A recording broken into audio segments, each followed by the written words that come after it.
الانفجار العظيم. ترى، هل سأل أحدنا نفسه يوما قائلا: ما هذا الكون؟ وهل بالمستطاع أن نعرف كيفية نشأته؟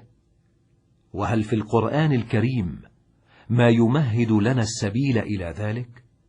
فلنسر سويا بحثا عن هذه الظاهرة.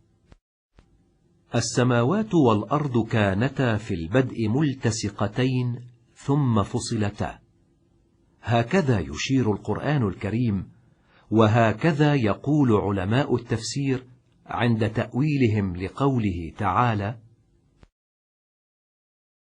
أولم ير الذين كفروا أن السماوات والأرض كانتا رتقا ففتقناهما. فالرتق في اللغة هو الالتصاق، والفتق هو الفصل، والمعنى أن السماوات والأرض كانتا كتلة واحدة، ثم حدث انفصال تكونت بعده سائر المجرات والكواكب. هذا ما أشار إليه القرآن الكريم في القرن السابع الميلادي. ولكن ماذا يقول علماء الفلك في القرن العشرين عن نشأة الكون؟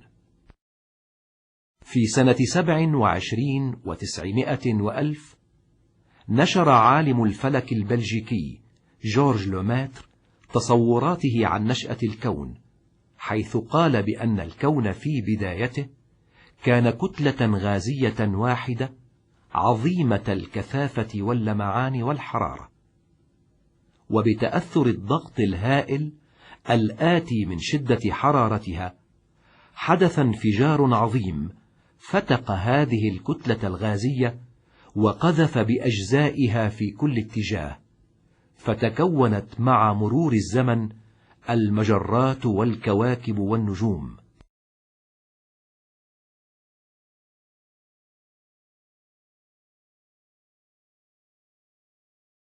وسميت نظريته هذه بنظرية الانفجار العظيم بيج بانج ثيوري.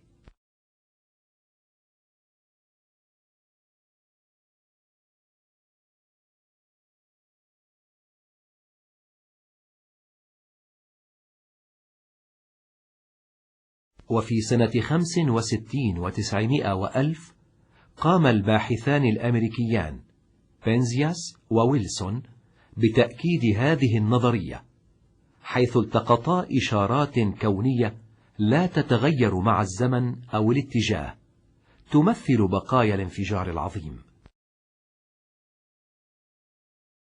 وفي سنة 89 و900 وألف أرسلت وكالة الفضاء الأمريكية ناسا قمرها الاصطناعي كوبي إكسبلورر، والذي قام بعد 3 سنوات بإرسال معلومات دقيقة إلى الأرض تؤكد نظرية الانفجار العظيم.